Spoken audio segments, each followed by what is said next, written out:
예, 안녕하세요. 방금 소개받은 한국원자력의학원의 박승호입니다. 네. 안녕하세요. 제가 뭐 강의 준비하면서 앞에서 밖에 잠깐 돌다 보니까 날씨도 많이 이제 시원해졌고, 이렇게 시원한 금요일 밤에 여러분 집에 가서 노셔야 되는데 여기 와서 이거 들으려고 의지로 왔으니까 저도 1시간 동안 여러분한테 어떤 이야기를 전해줄까 하다가 뭔가 좀 유익한 이야기를 좀 하고 싶어서 처음에 여러분들한테 안내가 아마 이렇게 반려동물 방사선 치료 시스템 뭐 그런 이름으로 나갔을 겁니다. 근데 제가 그거는 정부에서 R&D 과제를 하고 있는 제목이고, 그거 이야기를 하게 되면 굉장히 머리 아파서 다들 좋을 것 같아서 제가 조금 더 유익하라고, 유익한 방사선 이야기라고 제목을 붙였습니다. 그러니까 오늘 뉴스에도 그렇고 최근에 우리가 일본하고 관계도 그렇고 북한의 사이도 그렇고 우리가 방사선 원자력 하면 굉장히 좀 나쁜 이야기만 주로 나오는데, 우리가 생활 속에서 접하고 있는 유익한 방사선들이 어떤 게 있는지, 특히 이제 의료 쪽에 어떤 이야기들이 있는지 한번 이야기를 이제 나눠보도록 하겠습니다. 저는 이제 한국원자력의학원이라는 곳에서 이제 일을 하고 있습니다. 여기는 이제 우리 과기부의 어떤 이제 정부에서 출연하는 이제 연구소인데요.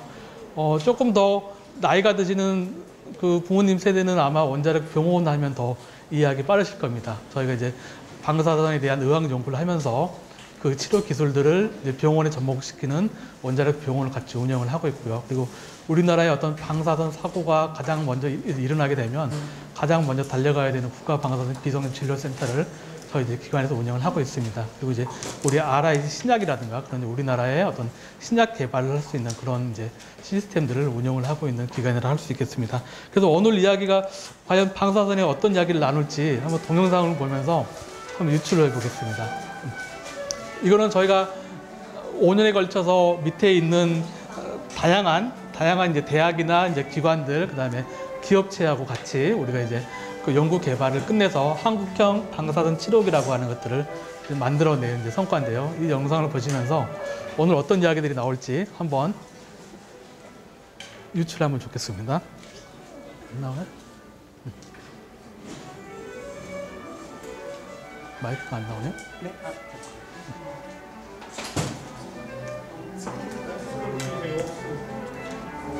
꺼졌는데?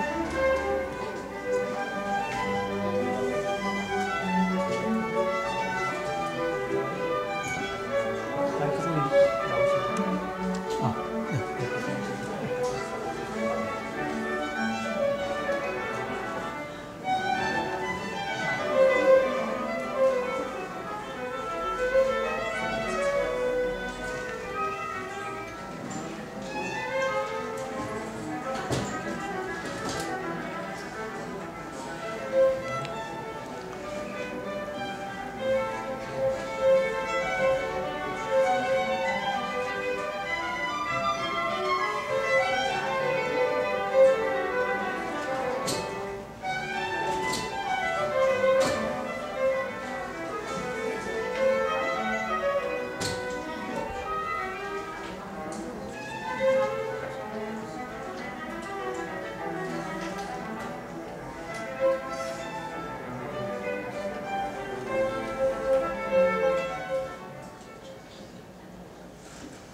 자, 영상 보시면서 제가 질문 드리고 싶은 게, 이 장비를 만들기 위해서 얼마나 많은 다양한 분야의 사람들이 참여를 했을까요? 그러니까 다시 질문을 드리면 어떤 공부를 한 사람들이 이 장비를 만드는 데 참여를 했을까요? 과학. 의대 나온 사람. 의대 나온 사람. 네. 또. 네. 서울대 나온 사람. 서울대 나온 사람. 네. 또. 그쵸? 물리학자. 크게 말해서 우리가 과학자라고 하는 많은 사람들이 참여를 하게 되는데, 이 장비 여러분들 눈에 보실 때는 기계장치로 보이시잖아요. 그럼 당연히 우리 기계공학을 전공하는 엔지니어들이 참여를 할 거고요. 이 기계를 움직이기 위한 제어공학을 전공하는 사람들, 전자공학 하는 사람들, 컴퓨터공학 하는 사람들, 자, 이건 이제 공학을 하는 사람들이 참여를 하게 되는데, 이 장비는 방사선 장비입니다. 그러면 우리 방사선 하면 물리를 공부하는 물리학자들이 참여를 하게 되는 거죠. 당연히 사람을 치료하는 장비이기 때문에 의학을 공부하는 의학자들도 참여하게 되는 거죠. 근데 이제 암세포를 치료하기 위해서는 생물학자들도 참여하게 되는 거죠. 근데 이 장비가 요즘에 우리가 원자력 방사선이 이슈가 되는 것처럼 사회적인 어떤 해를 끼칠 수 있냐 없냐를 판별하기 위해서 우리 법학을 하는 사람들이 참여하게 되는 거고요.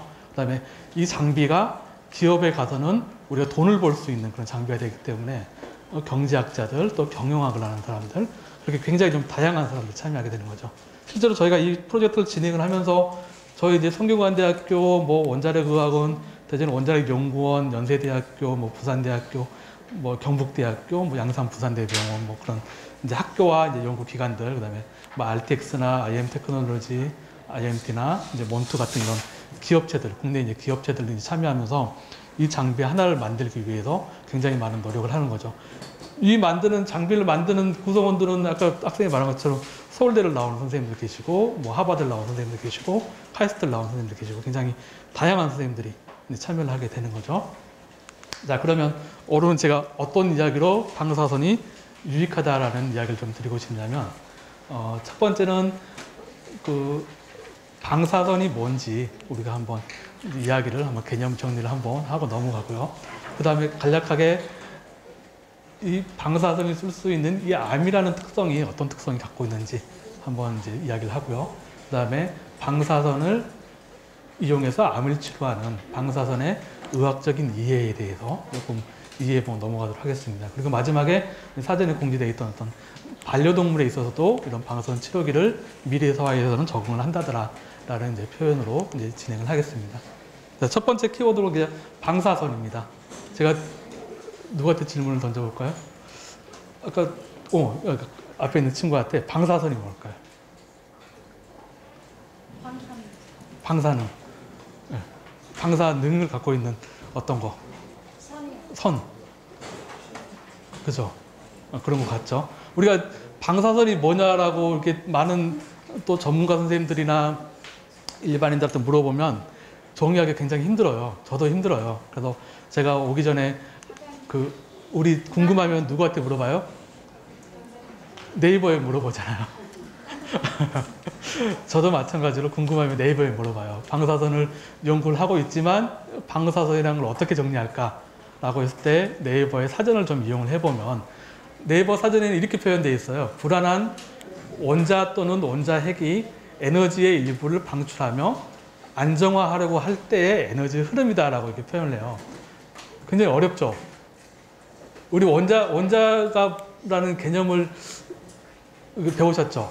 우리 아마 고등학교 때 이제 배울 것 같은데, 이제 우리 어떤 물질을 이루는 작은 단위로 우리가 원자라고 이야기를 하고, 원자의 가운데 있는 핵을 하는데, 모든 에너지를 갖고 있는 이러한 이제 원자나 원자 핵들은 좀 안정화되려고 해요. 제가 만약에 이 포인터를 손에서 넣으면 어떻게 돼요? 떨어지려고 하죠. 왜 떨어지려고 해요? 중력의 영향으로 지구상에 안전하게 도착하기 위해 떨어지려고 하죠. 그러면서 여러분 에너지의 전환 벽지를 보였을까요? 이 상태에서는 위치 에너지를 갖고 있게 되죠. 자, 이게 떨어지면 운동 에너지를 갖게 되는 거죠. 그 과정에서. 근데 이제 우리가 그런 이제 개념들을 좀 삽입을 해서 원자나 원자핵이 원자 단계에서 뭔가 이제 안정화되어 있는 원자로 바뀔 때 그 사이에 뭔가의 에너지가 나타난다는 거예요. 그래서 흔히들 이제 그런 말씀하실 거예요. 일상에 존재하는 많은 것들이 우리 원자력이래, 방사선이래, 라는 표현들 많이 할 거예요. 우리 형광등, 뭐 어떤 분들은 이제 형광등도 방사선이다라고 이야기하시는데, 넓은 의미의 방사선은 이렇게 비이온화가 되고 이온화가 되고 이 전 영역을 방사선이라고 이야기는 해요. 그렇지만 우리가 이제 학문적으로 또는 연구적으로 방사선이라고 정의를 할 때는 이 비이온화되어 있는 이런 영역은 방사선이라고 이야기하지 않고 이온화시킬 수 있는 능력들, 여기 보면은 이제 전자파 또는 입자가 공기를 전리하는 능력을 가진 걸 우리가 방사선이라고 이야기를 합니다. 그러면 여기서 또 어려운 말이 나오잖아요. 전리라는 말이 나오잖아요. 전리라는 말은 다른 표현을 하면 이온화시킨다는 말인데, 이온화라는 말도 또 어렵죠. 그러면 우리 플러스 마이너스로 나눌 수 있는 능력을 우리가 이온화라고 하거든요. 그래서 뭔가 공기 중에 뭐 산소가 됐든 뭐 어떤 이제 다양한 원소들이 있을 텐데, 그런 원소들과 결합해서 플러스 마이너스 전화를 바꿀 수 있는, 이온화시킬 수 있는 능력을 갖고 있는 것들을 우리가 이제 방사선이다라고 이야기를 하자라고 이제 합의를 한 거죠. 그래서 그 특징을 봤더니 파장이 짧고 또는 이제 그 입자를 어떤 에너지가 충분히 넓게 갖고 있는 이런 영역을 우리가 방사선이다라고 하는 그렇게 이제 개념을 잡고 있습니다. 그래서 옆으로 뭐 앞으로 여러분이 이제 보실 때 실제 우리 전자레인지도 뭐 넓은 의미에서는 우리가 방사선이라고 이야기하지만 우리가 뭐 공부를 하는 입장에서는 이 영역은 우리가 이제 방사선의 어떤 학문 분야는 아닌 걸로 하고 넘어가겠습니다.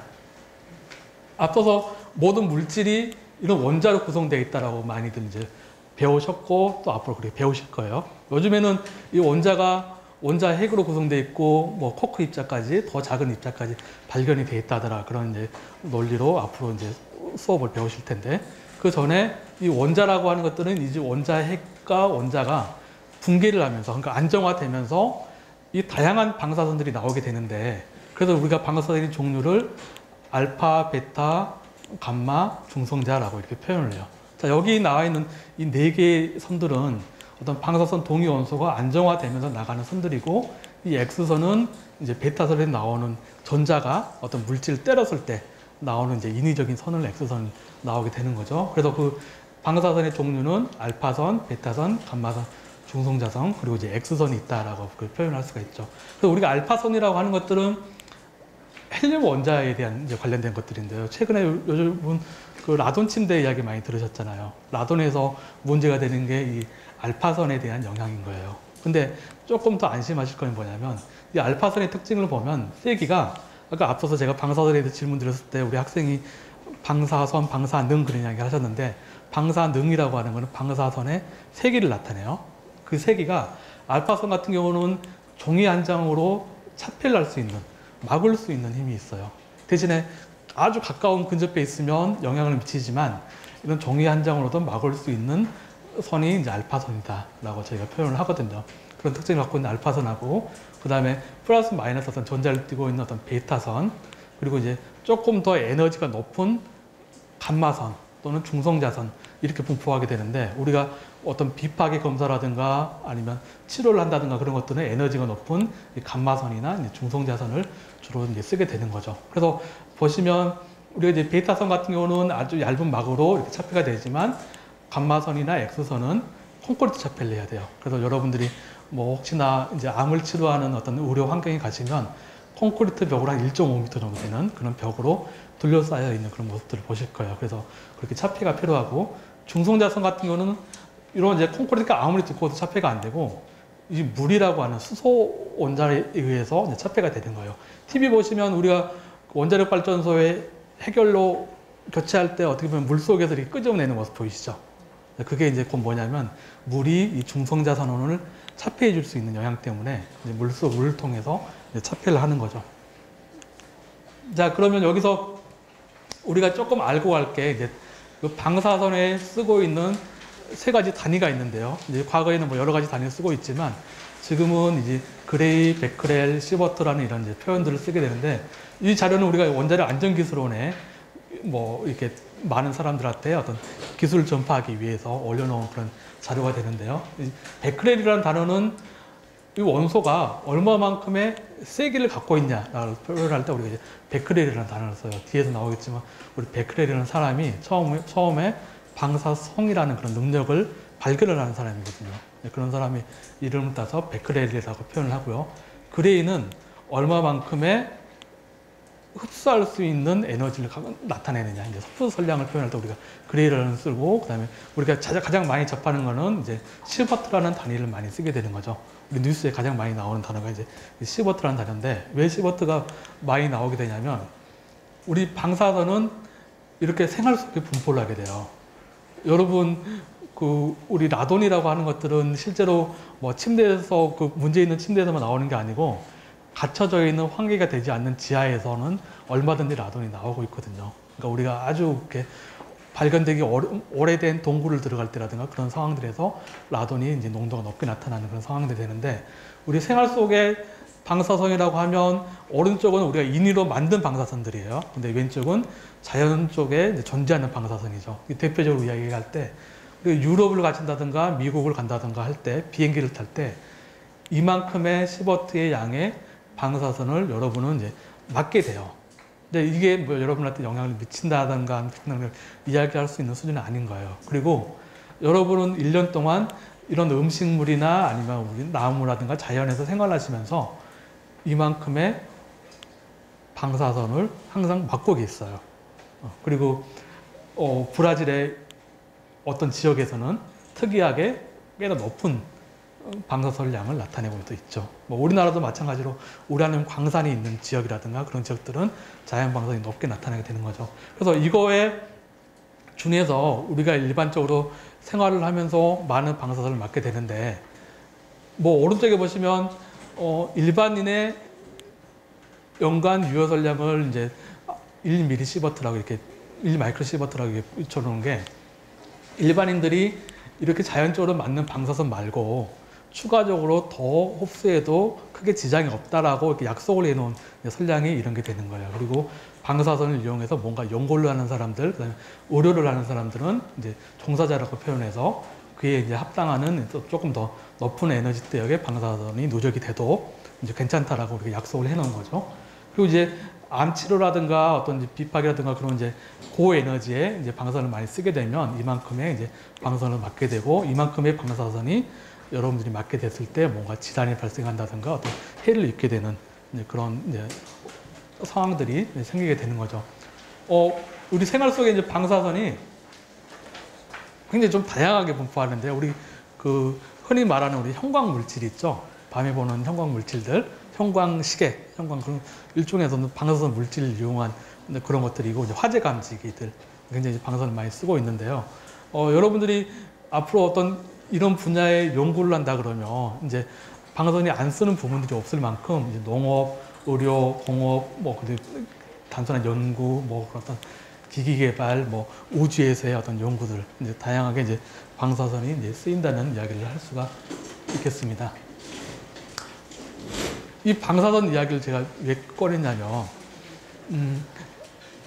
지금은 우리가 방사선이 조금 나쁜 모습들을 많이 봐서, 원자력의 나쁜 모습들이 많이 노출돼서 이게 굉장히 인간에게 해롭다라고 느끼지만, 이 방사선이 처음에 발견됐을 때는 세계의 앞으로의 미래를 바꿀 만큼의 굉장한 발견이 됐었어요. 그래서 처음에 우리가 엑스레이를 발견했던 사람이 이 레트겐이라는 사람이거든요. 이 레트겐이 어떤 이제 빛의 투과에 대한 실험을 하는데, 빛의 투과하는데 상식적으로 우리가 투명한 종이에다가 빛을 쏘면 빛이 통과해서 뒤의 모습을 볼 수가 있죠. 근데 우리가 까만색 종이를 댔는데 까만색을 통과해서 뭔가 형상이 맺히더라는 거예요. 근데 뭔가 맺히는데 그 미지의 빛인데 그 빛의 정체를 도저히 모르겠다. 그래서 이 사람이 이제 X선이다. 몰라서 X선이라고 이름을 붙였다고 하죠. 그래서 처음에 그 아내의 반지를 끼고 있는 아내의 손을 찍으면서 이 자료를 미지의 X선의 이제 발견이다라는 공로를 통해서 이제 노벨 이제 물리학상을 이제 받게 되는 겁니다. 그리고 이제 조금 몇 년 뒤에 여러분들 퀴리 부인 많이 아시죠? 퀴리 부인 뭐 하시는 분이세요? 퀴리 부인 과학자죠. 네, 과학자죠. 물리학자예요, 화학자예요. 화학자. 퀴리 부인은 희한하게 노벨 물리학상도 받고 노벨 화학상도 받으셨어요. 네. 여기 우리 학부모님들 몇 분 오셨는데 우리 아이를 노벨상 영재를 키우고 싶으시면 퀴리 부인의 교육법을 좀 알아보실 필요가 있으실 것 같아요. 저는 잘 모르는데 이제 왜 그런지를 한번 보시면, 좀 전에 우리가 방사선 단위, 방사성의 어떤 단위, 그러니까 방사선 이렇게 세기를 나타낼 때 베크렐이라는 단위를 쓴다고 했잖아요. 이 베크렐이라는 사람이 처음에 자연에 존재하는 방사선의 능력을 발견했어요. 근데 이제 혼자 산 게 아니고 그 당시에 베크렐도 하고 이제 퀴리의 이 두 부부가 같이 발견을 하게 되는 거죠. 그래서 이 자연에 존재하는 동위원소에서의 어떤 능력을 발견하고 이걸 가지고 이제 그 공을 따라서 이제 노벨 이제 물리학상을 처음에 받게 되는 거죠. 어떤 그 물리적인 현상이니까. 그러다가 한 3년 뒤에 이 퀴리 부인은 또 노벨 화학상을 받아요. 뭘로 받냐면 이 라돈하고 리튬, 그러니까 라돈에 이제 선행되는 리튬에 대한 발견을 하면서 노벨 화학상을 받게 돼요. 근데 이제 지금은 우리가 한국에서는 침대 때문에 이 라돈이 굉장히 좀 유명해졌지만 이 당시에는 이제 사람을 치료할 수 있는 장비로 이제 굉장히 좀 그런 좀 물질로 이제 곽광을 받게 되는 거죠. 그래서 이제 퀴리 부인이 노벨 물리학상과 노벨 화학상을 받게 되는데 그 다음에 또 어떤 사람이 노벨 화학상을 받아요. 이 사람들도 이름이 뒤에 보면 퀴리예요. 이분이 누구냐면 퀴리 부부의 딸이에요. 퀴리 부부의 딸과 사이가 30년 뒤에 알루미늄 판에다가 알파선, 우리가 아까 저기 힘이 약하다고 하는 그 알파선을 때려서 인위적인 인공적인 동위원소를 생성하는 업적을 남겨요. 다 이런 걸 가지고 이제 노벨 화학상을 받게 되는 거예요. 그러면 퀴리 부인이 가족들은 노벨상을 몇 개를 받았어요? 3개? 3개 받았죠. 근데 여기서 끝이 아니고 퀴리의 부인의 딸, 또 다른 딸의 남편은 노벨 평화상을 받으셨대요. 그래서 퀴리 부인은 가문은 노벨상을 5개인가 6개인가 아무튼 꽤 많이 받은 가문으로 유명을 하죠. 그래서 그렇다고 하네요. 그런 이야기가 있고요. 자, 지금까지 이제 방사선에 대해서 잠깐 이야기를 했는데 이제 조금 이야기를 좀 돌려서 암에 대한 이야기를 할게요. 암은 누구한테 물어봐야지 잘 알까요? 자, 손 들었으니까. 암이 뭐야? 세포. 세포. 암은 세포죠. 뭔가 세포가 뭔가에 작용을 하는 게 이제 암인데, 우리 이제 암에 대해서 한번 정리를 한번 내려볼게요. 암이라고 하는 거는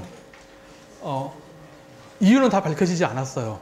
우리가 아직 잘 몰라요. 그러니까 몇 가지 원인이 되는 간접적인 이유들은 있지만 무엇 때문에 암인지는 다 아직 정복하지 못했어요. 우리 이제 가끔씩 TV를 보다 보면 암이 정복됐습니다 하지만 지금의 의료 트렌드는 암을 정복해서 암을 다 없애는 게 아니고 암과 같이 우리가 이제 생활할 수 있는 그런 이제 환경을 만드는 게 의료 트렌드예요. 그러니까 옛날에는 사람이 불편하더라도 암을 다 죽이는 치료를 했다 그러면 지금은 암을 치료하면서도 사람의 생활이 행복할 수 있는 그런 이제 치료들을 많이 하게 되는 것 같아요.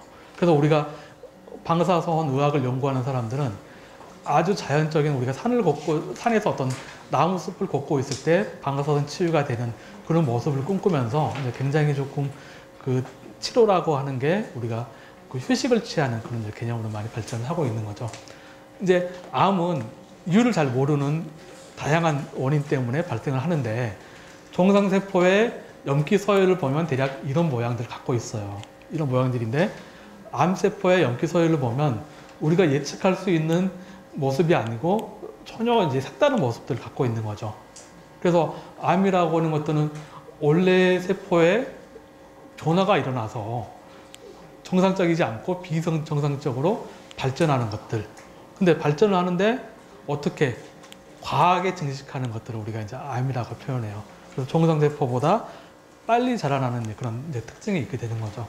그래서 조금 더 설명을 드리면 정상세포는 대략 한 50번 정도의 분열을 하면 그 세포는 수명을 다 한다라고 이야기를 해요. 그래서 우리 피부에 이제 때라고 하는 그런 조직들이 어떻게 보면 표피세포가 이제 어떤 분열을 다 하고 생명이 다해서 이제 없어지는 그런 과정을 표현을 하게 되거든요. 그래서 정상세포는 세포 분열을 통해서 어느 정도 증식이 되다가 어느 정도의 분열을 하게 되면 이 세포의 생명을 다 하게 돼요. 그래서 이제 학문적으로는 스스로 이제 자살을 한다라고 표현하기도 하고, 그다음에 후세의 어떤 세포들에 의해서 이제 사멸된다라는 그런 표현도 하게 되는데, 그래서 정상세포는 정상적인 분열을 해서 이제 죽어 없어지는 그런 과정을 생기고 그 자리를 또 새로운 세포들이 메꾸게 되는데, 이제 암세포의 특징은 무한히 증식을 하게 돼요. 무한히. 끝날 줄 모르는 거예요. 이게 이제 암세포의 특징인데, 이렇게 계속 증식하는 암세포 때문에 어떤 현상들이 일어나느냐. 그래서 암세포의 특징을 보면 무제한 증식을 하게 되는데, 그 다음에 또 다른 것들은 원래의 성질을 잃어버리게 돼요. 그러니까 정상세포에서 암세포가 생기게 되면 이 세포의 성질을 잊어버리고 이 자리를 지켜야 될 세포 본분의 어떤 성질을 잃어버리고 자꾸 다른 곳까지 이제 침범하려고 해요. 그래서 자기 자리를 지키지 않고 또는 이런 혈관이나 우리 몸속의 다양한 경로를 통해서 다른 데로 이동을 하게 돼요. 우리가 이제 의학적으로 전이라고 표현하게 되는데요. 그래서 이동을 해서 다른 조직에도 뭐 이런 세포들을 키우게 된다. 그래서 이제 우리가 예측할 수 없는 원인 때문에 이렇게 무분별하게 증식하는 것들을 우리가 이제 암세포다라고 이렇게 이야기를 하고 있죠. 여러분들이 앞으로 의학 쪽에 어떤 이제 공부를 하다 보면 이제 뭐 일단 의학 용어들도 많이 표현을 하게 되는데요. 우리 몸속에서 구성하는 이제 다양한 이제 암을 우리가 표현을 할 때 이렇게 이제 다양한 용어들로 이제 표현을 한다라는 슬라이드를 보여드리기 위해서 이제 가져오게 됐고요. 그러면 우리가 암이 나타났을 때 지금 어떻게 진단을 하느냐? 암 진단을 어떻게 할까요?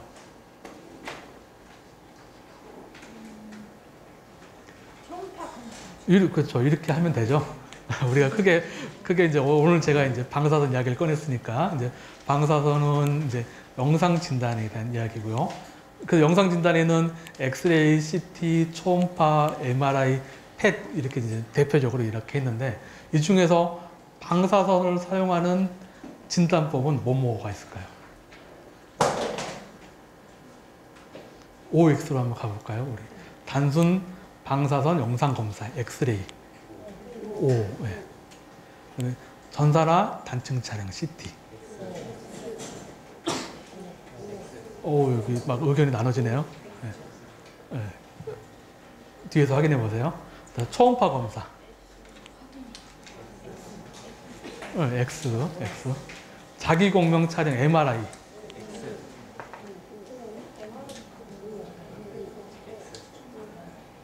X예요. 우리 자기공명 촬영 장치는 방사선이 아니고 자장을 이용한 치료법이죠. 이제 진단법. 그다음에 양정자 단층 촬영, 펫. 우리 방사선 쓰게 되는데, 자 이렇게 이제 방사선을 이용한 이제 뿐만 아니라 초음파나 MRI를 이용해서 이제 영상을 진단하게 되고, 그다음에 우리가 그 흔히 말하는 피 검사, 혈액 검사를 통해서 종양에 대한 이제 표지자 검사를 통해서도 이제 직환자 쪽으로 우리가 알게 되고, 그다음에 가장 이제 명확한 거는 그 암 조직을 띄어서 우리가 분석을 하게 되면 현미경을 본다든가 아니면 어떤 DNA를 뭐 이제 분석을 한다든가 했을 때 이제 암 세포를 이제 확인할 수 있는 이런 방법들이 이제 있게 되는 거죠.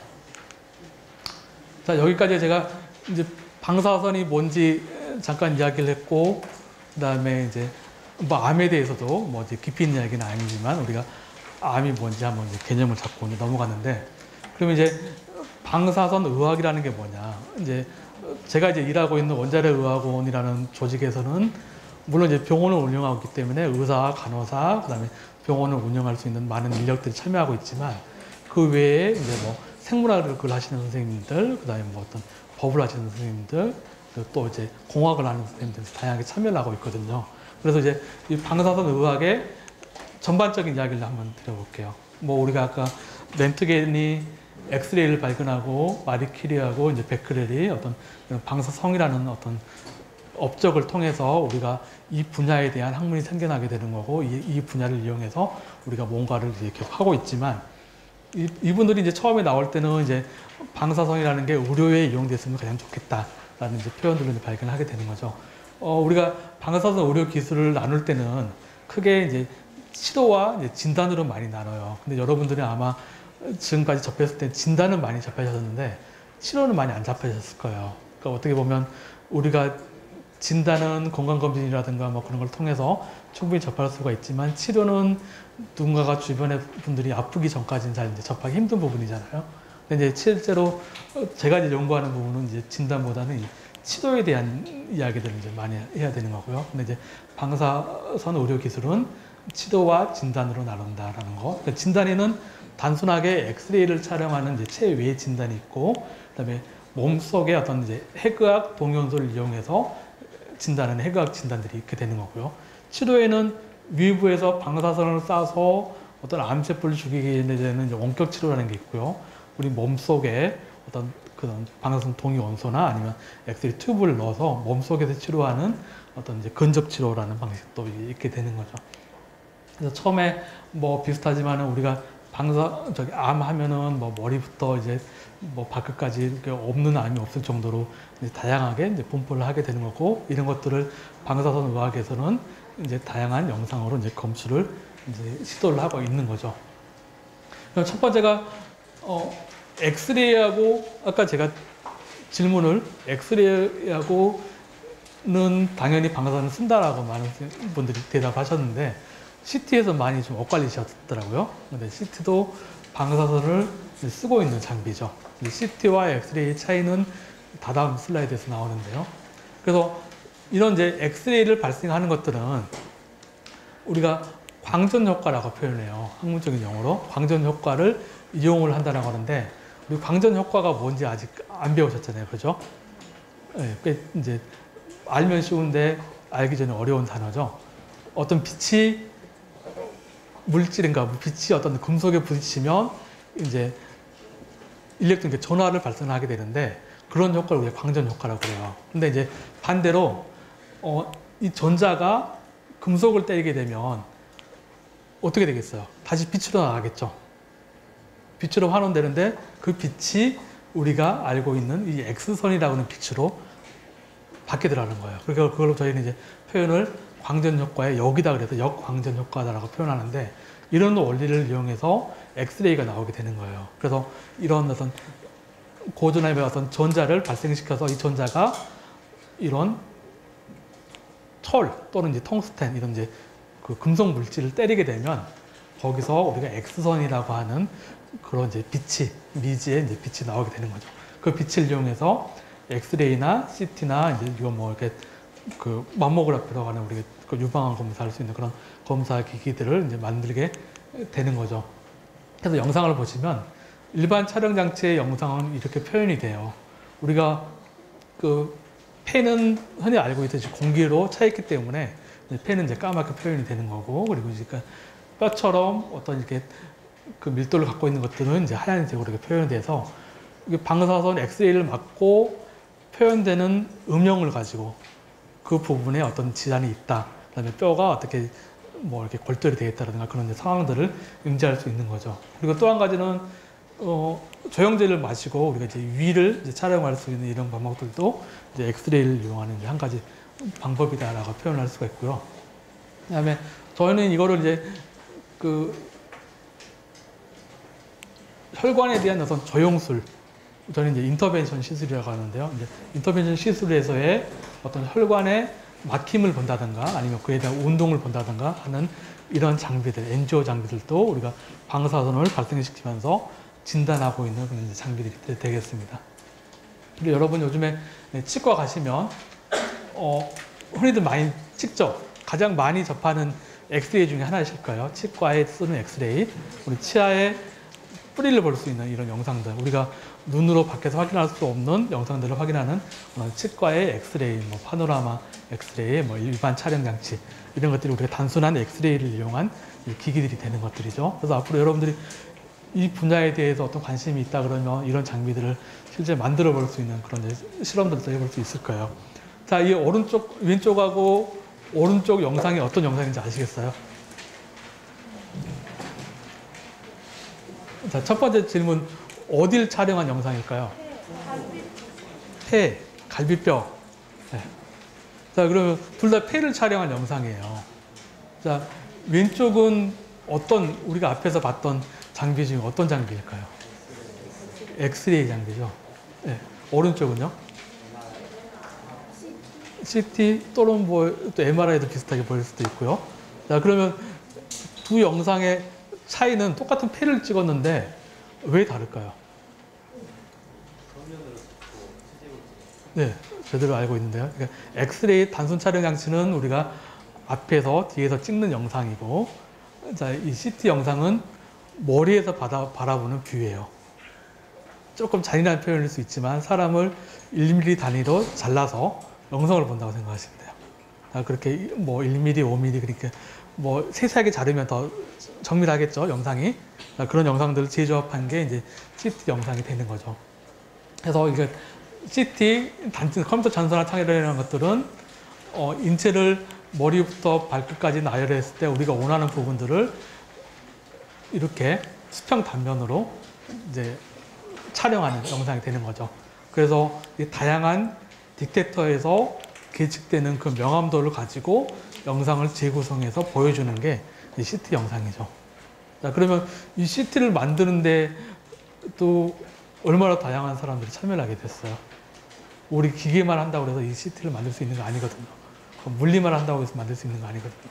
그러니까 여러분들이 지금은 우리가 단순하게 물리를 공부하고 화학을 공부하고 뭐 만들기를 좋아해서 나는 공학자가 될 거야 뭐라고 이야기하시지만 어떤 한 직업을 갖더라도 다양한 사람들이 협업해야 되는데 세상에 오는 거예요. 그러니까 뭐 어떤 학문에 있어서 벽이 이제 허물어지는 이제 그런 트렌드가 이제 간다는 거죠. 근데 이게 이제 CT에 대한 이야기고요. 그래서 CT의 영상을 재구성하면 대략적으로 우리가 알 수 있는 이런 영상들도 이제 볼 수 있다라는 것들이죠. 이게 하나하나의 슬라이스 영상을 이제 재조합해서 3D로 보여주는 것들이 되는 거죠. 그 다음에 또 시트는 시트인데 앞에다가 펫이라고 붙였어요. 제가 펫이라는 용어를 붙였는데 CT하고 엑스레이는 특징이 우리 뼈의 모양을 잘 볼 수 있는 그런 이제 구조들이에요. 근데 뼈와 단단한 조직들을 볼 수 있는 구조인데 이 펫은 뭐냐면 어떤 생물학적인, 그러니까 우리가 근육이든 조직이든 장기든 거기에 분포하고 있는 그 조직학적인 그 활동상 생물학적인 정보를 얻을 수 있는 게 펫이에요. 펫에 대해 조금 뒤에 더 설명을 드리면, 그래서 이 펫 영상만 보게 되면 그 생물학적인 기능을 나타내는 부분이 어디에 있는지 잘 몰라요.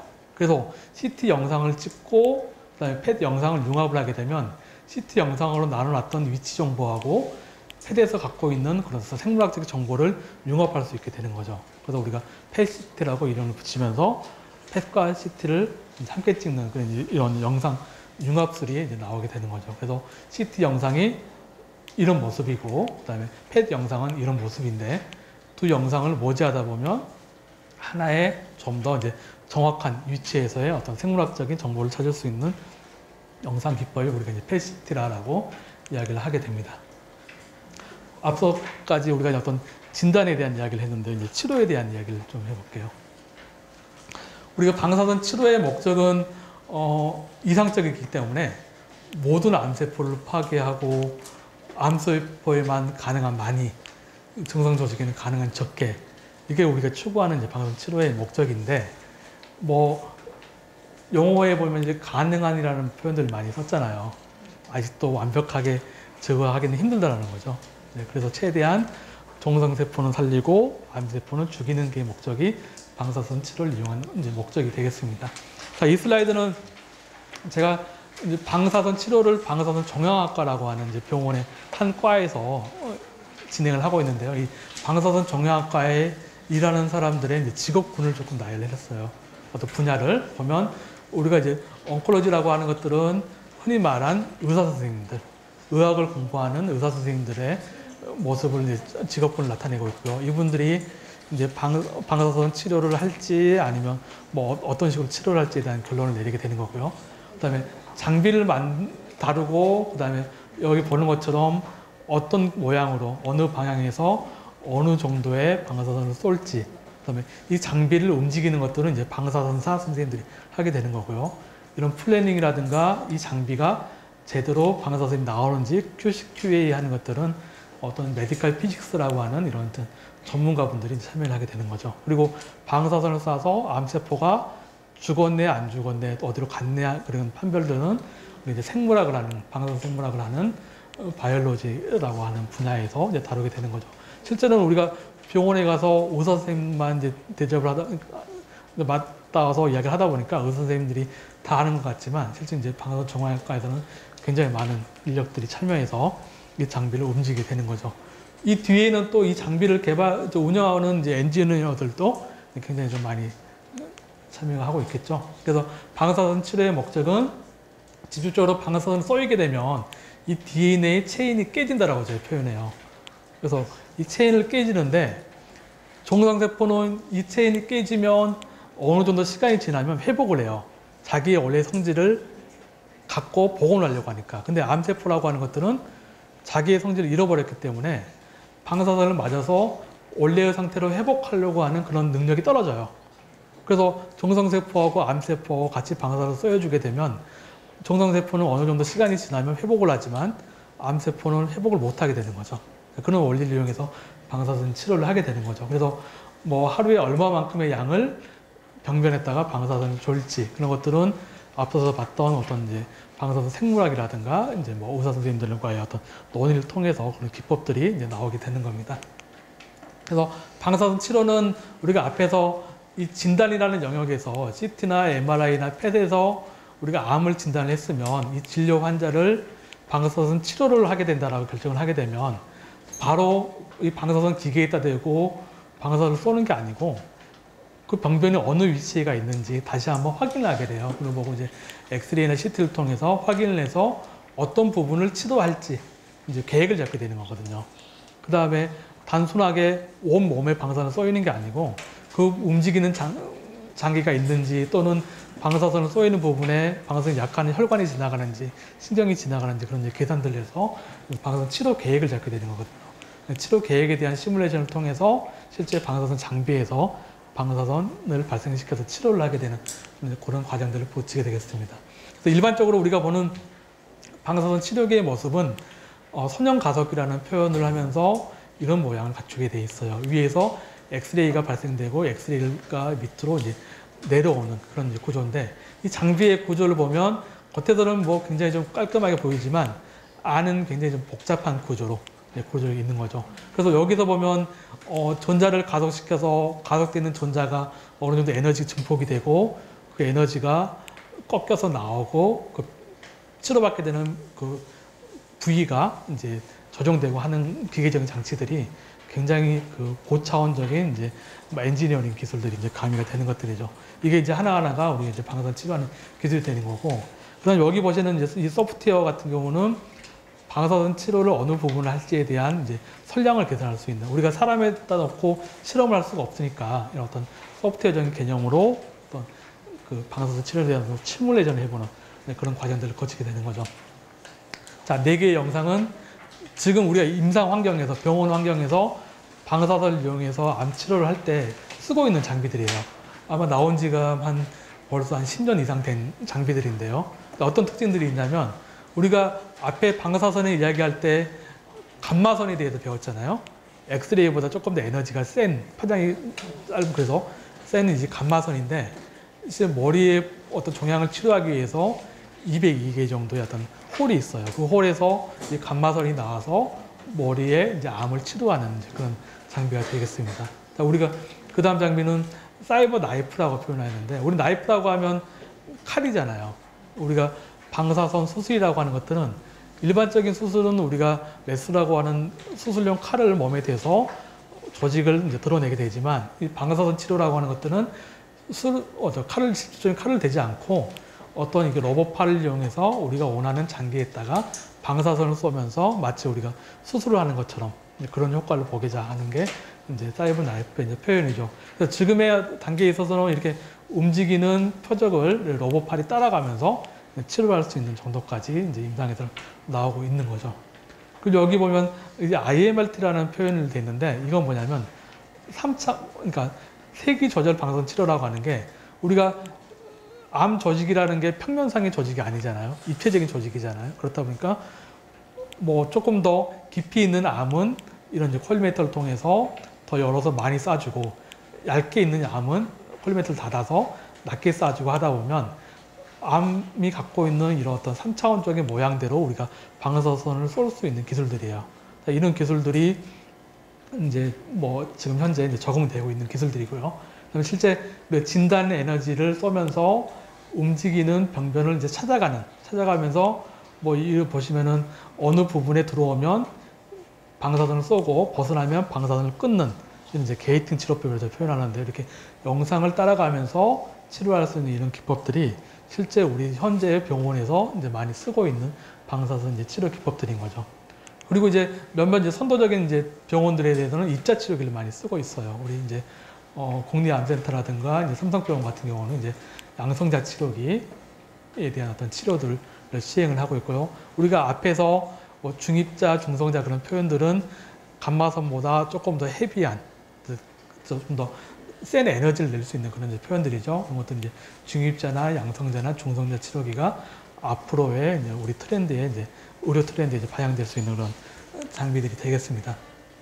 우리가 펫에 대한 이야기를 했잖아요. 그러면 이 펫은 어떤 원리로 이루어지는지 한번 보면 우리가 암세포라는 건 뭐라고 그랬어요? 암세포는 정상세포보다 빨리 자라려고 하는 능력이라고 그랬죠. 우리 뭔가 활동을 하려면 어떤 영양분이 필요해요? 우리 힘없을 때 밥 먹어. 밥 먹어야 되죠. 밥 먹는 게 우리 탄수화물 많이 표현하게 되는 거죠. 우리가 밥에 우리 흔히 말해서 밥을 그리고 우리 그 어머니 아버지가 갑자기 힘이 없어지면 뭐라고 하세요? 당 떨어졌다고 많이 하시죠. 네, 그 표현하시죠. 그러면 이 당의 능력이 뭐냐면 뭔가 에너지를 공급하는 능력이에요. 그러면 우리가 이 정상세포가 당이 많이 필요할까요? 암세포가 당이 많이 필요할까요? 당연히 빨리 증식하려고 하고 무한 증식하려고 하는 암세포가 당을 흡수하는 능력이 많겠죠. 그래서 꼭 그렇지는 않습니다만은 예를 들면 우리 당을 표현하고 있거든요. 글루코스라는 게.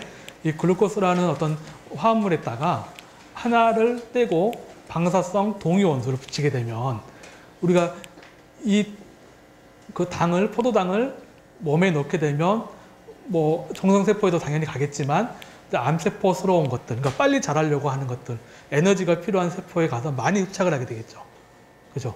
그러면 그 부분이 우리가 암세포다라고 진단할 수가 있는 거죠. 자, 그때는 이제 그 신호는 뭘로 하냐? 여기에다가 방사성 동요원소를 흡착을 시켰기 때문에 이 동요원소가 뭔가의 신호를 몸 밖으로 이제 보내주게 되는 거예요. 그래서 그걸 할 수 있는 동요원소를 만드는 장비가 여기 보이는 뭐 이렇게 사이클트론이라든가 이런 이제 가속기를 통해서 방사선 의약품을 만들게 되고요. 그래서 그 보편적으로 이제 포도당에다가 흡착을 시킨 이런 의약품을 우리 몸속에 이제 주입을 하게 되면 그 의약품이 우리 그 방사선이 이제 뭐라고 하죠? 이렇게 암 조직에 가서 이제 흡착이 되게 되는 거죠. 그래서 흡착되면 그 정보를 기계를 이용해서 측정을 하게 되면 어느 부분에 이제 암스러운 정식들이 이제 분포되더라라고 우리가 이야기를 할 수가 있는 거죠. 그 비슷한 원리를 나타내는 동영상인데요.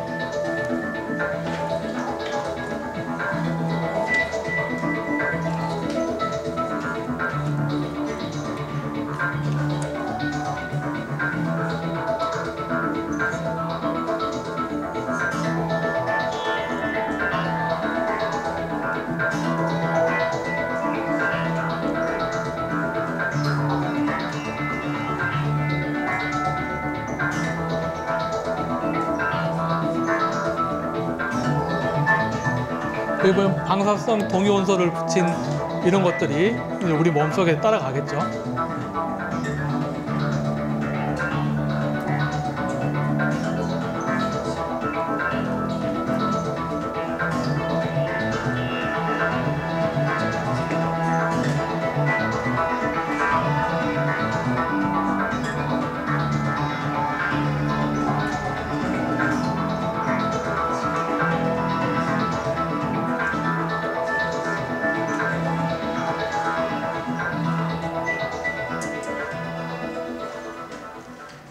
자, 이런 식으로 이제 방사성을 이용한 어떤 이제 의료 환경에 대해서 이야기를 드렸는데 이제 마지막 챕터로 우리가 이제 그 아마 공지되어 있던 반려동물 방사선 치료에 대한 이야기를 한번 해볼게요.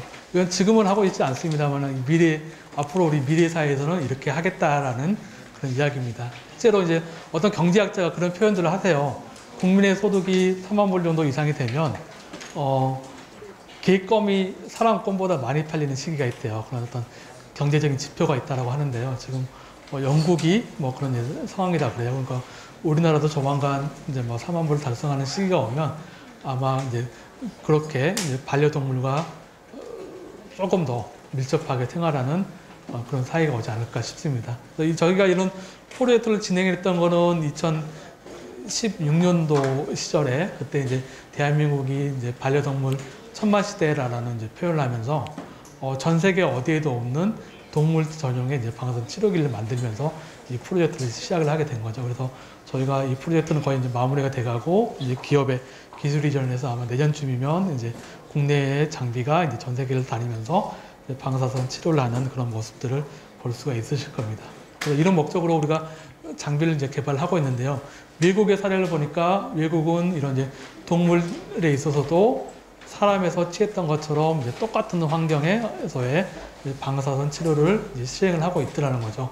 그래서 우리가 앞서서 병원 환경에서 사람을 치료하기 위해서는 의사 선생님들을 비롯해서 다양한 전공의 사람들이 참여를 한다고 했지만 이 또 동물병원에서의 동물을 상대로 방사선 치료를 한다 그러면 수의사 선생님들도 이제 조금 더 합류가 돼서 이제 다양한 이제 전문가들이 이제 참여하게 되는 것들이죠.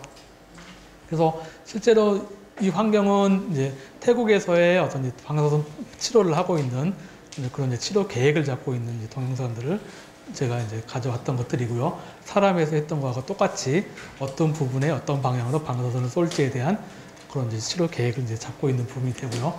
이런 계획들이 지나서 영상이 좀 깨지는데 이제 치료 환경에서 방사선을 이제 치료해 가는 이제 그런 모습들을 이제 보여드리기 위해서 이제 가져왔던 그런 것들이고요. 이거보다는 조금 더 저희가 이제 중요한 거는 자, 이 모델이 저희가 이제 그 전국 과제를 받아서 반려동물에 최적화되어 있는 이제 방사선 치료기를 만들어 놓은 모습이 되겠습니다.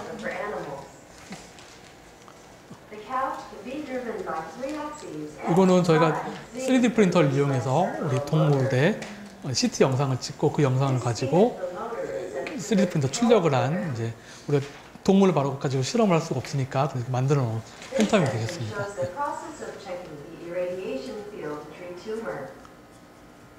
It can control the position of the count and the range of the collimator based on the position and size of the tumor. This section explains the heads of the equipment. Iris collimator is free to attach and detach. The system for checking the radiation dose in your radiation field is attached to the top of the iris collimator. The iris collimator is driven by a servo motor. The leaf of the iris collimator moves to create a circular irradiation field.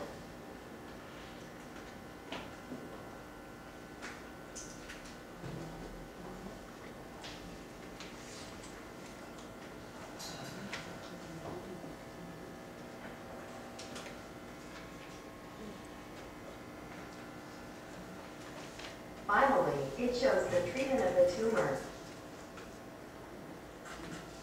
The gantry can rotate 360 degrees forward and backward. The rotational speed of the gantry can be set in the drive program.